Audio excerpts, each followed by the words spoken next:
वैदिक पर्सपेक्टिव के इस YouTube चैनल को सब्सक्राइब करें, वीडियो को लाइक व शेयर करें। ओम आनासत्या त्रिभ्य एकादशैः इह देवेभ्यः यातं मधुपेयम् अश्विना प्राआयुः तारिष्ठं निहरपांसि मृक्षतं सेधतं द्वेषः भवतं सचा भुआ।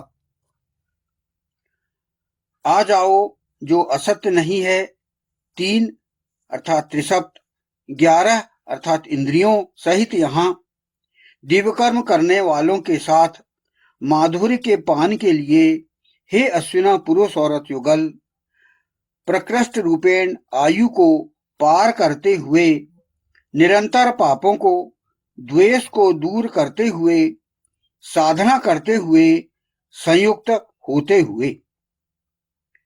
यह मंत्र ऋग्वेद के प्रथम मंडल के 34वें सूक्त का 11वां मंत्र है। तो वही है, हम प्रतिदिन प्रातः काल उठ के ध्यान, योग, स्वाध्याय, प्रवचन, ये वही है, वही जिसको हम एक एकत्रित रूप में जिसको स्तवन ही कहते हैं, ब्रह्म स्तवन प्रातः काल उठ के हम करते हैं, वही पर हम इसका कार्य रूप में परिणित करें और वही हमारे लिए ये हम अपने जीवन को इस प्रकार चलाएं।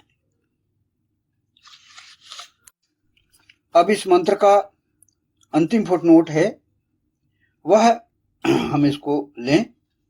उसमें कहा गया है संयुक्त होते हुए, वही मंत्रांश है भवतम सचा भुआ। तो कुल मिला के हम क्या समझें, आ जाओ संयुक्त होते हुए, तो उसको जोड़ते हुए हम चलें। और उसमें भाष्य यहां पर किया गया है, सर्वप्रथम पुरुष औरतों को संयुक्त होने की आवश्यकता है। ईश्वर ने या ईशान परमात्मा ने दोनों को अपूर्ण बनाया है, यानी पति और पत्नी दोनों अपूर्ण हैं, नर और नारी अपूर्ण हैं, दोनों मिलकर ही पूर्ण होते हैं। अतः अपनी पूर्णता के लिए दोनों को संयुक्त होना होगा। इसलिए इस संपूर्ण सूक्त में अश्विना पुरुष औरत युगल को ही संबोधित किया गया है, और इस संपूर्ण सूक्त का देवता इसलिए ही अश्विना है। यहां यही बात कही गई कि पुरुष अधूरा है, औरत अधूरी है, तो दोनों मिलकर ही संयुक्त होके ही वो अपना जीवन सफलतापूर्वक चला सकती है। फिर मनुष्य अकेले नहीं रह सकता, वह समूहों में रहता है, इसलिए भी उन्हें सामूहिक प्रगति के लिए संयुक्त होना होगा। वेद में इसी दृष्टिकोण से संगठन सूक्त पाया जाता है और अनेकों मंत्र संगठन की आवश्यकता को स्पष्ट करते हैं। तो संगठन में रहना, संयुक्त रहने की बात ईश्वर ने, ईशान परमात्मा ने इस मंत्रांश में कहा है। संयुक्त होते हुए आ जाओ, अर्थात आयातम भवतम सचा भुआ, इसको हम समझें तो यही बात कही गई जो कि हमने पढ़ी। तो पति पत्नी तो एक ही इकाई माने जाते हैं। पति अधूरा है पत्नी के बिना, और पत्नी अधूरी है पति के बिना। तो इस विषय में हमने इसी सूक्त में हमने काफी विस्तार से पति पत्नी क्यों अधूरे हैं, वो एक कैसे हों, फिर अर्धनारीश्वर की व्याख्या की गई थी, और उसको हम याद रखें और उसके अनुसार चलें। और संगठन की महत्ता यहां पर बताई गई थी कि व्यक्ति को संगठन की जरूरत बहुत ही होती है। जब तक वो संगठित होकर ना चले तो वह आगे प्रगति नहीं कर सकता। 1 और 1 11, ये कई मुहावरे हैं, और संगठन में ही शक्ति है, ये कहा गया है। तो संगठन की क्यों जरूरत पड़ती है आदमी को? व्यक्ति अपने जीवन में अकेला नहीं रह सकता। कहीं व्यक्ति को अकेला जंगल में छोड़ दो तो वो अकेला नहीं रह सकता। इसलिए प्रारंभ में जब ईश्वर ने अपने अंश से पुरुष को प्रक्षेपित किया तो उसकी भी इच्छा हुई कि वह अकेला क्यों है, उसे द्युति की इच्छा हुई। सह द्युतियों में क्षत, श्रीमद् भगवत देवी पुराण में वो बताया गया उसमें।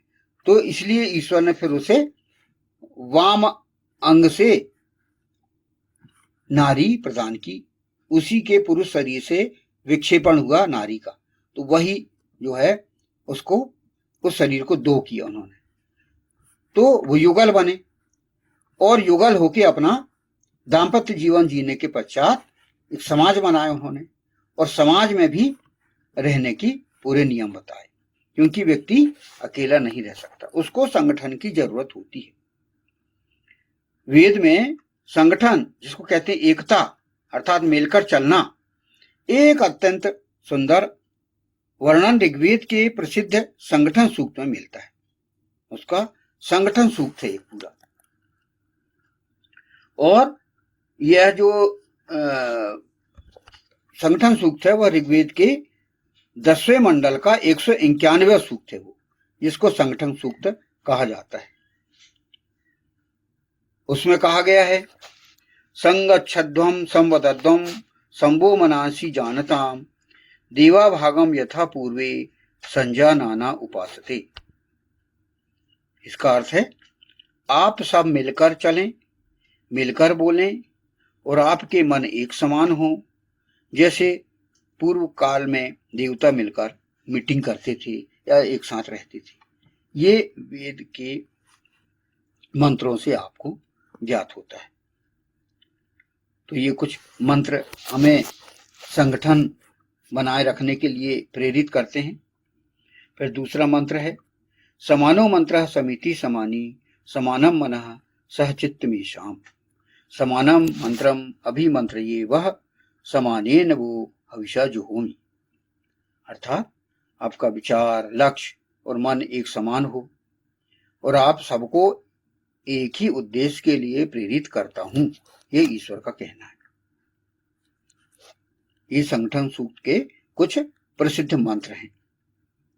समानी वह आकुति समाना हृदयानि वह समानम अस्तु वो मनो यथा वह सुसहासति। आपकी इच्छाएं, आपके हृदय और आपके मन समान हो, ताकि आप सब मिलकर सुखपूर्वक कार्य कर सकें। तो ये जो है आपको, ये 2-3 मंत्र संगठन सूक्त के मैंने आपको उदाहरण के रूप में आपको प्रस्तुत किया। तो संगठन का सूक्त का हमको कुल संदेश क्या मिलता है कि मिलकर चलो अर्थात यूनिटी से, मिलकर सोचो अर्थात शेयर्ड थिंकिंग, और मिलकर काम करो टीम वर्क। ये हमें इन मंत्रों से ज्ञात होता है। यूनिटी, शेयर्ड थिंकिंग और टीम वर्क, अर्थात एक विचार, एक लक्ष्य और एक मन बराबर मजबूत संगठन, इससे हमें ज्ञात होता है। तो संगठन के काफी यहाँ पर हमको निष्कर्ष निकल रहे हैं कि संगठन हमें सिखाता है एकता, समन्वय और सहयोग से ही समाज और राष्ट्र मजबूत बनता है। तो मतलब जब तक हमें एकता स्थापित ना हो, हम जब तक एक ना हो, तब तक हमारा संगठन मजबूत नहीं होगा। तो ये संगठन सूत्र की महत्ता हमने समझी, क्योंकि जैसे हम घर भी है, हमारा परिवार एक संस्था है, और उस परिवार में जब तक हमारा संगठन मजबूत ना हो, तब तक हम भी अच्छे से नहीं जी सकते।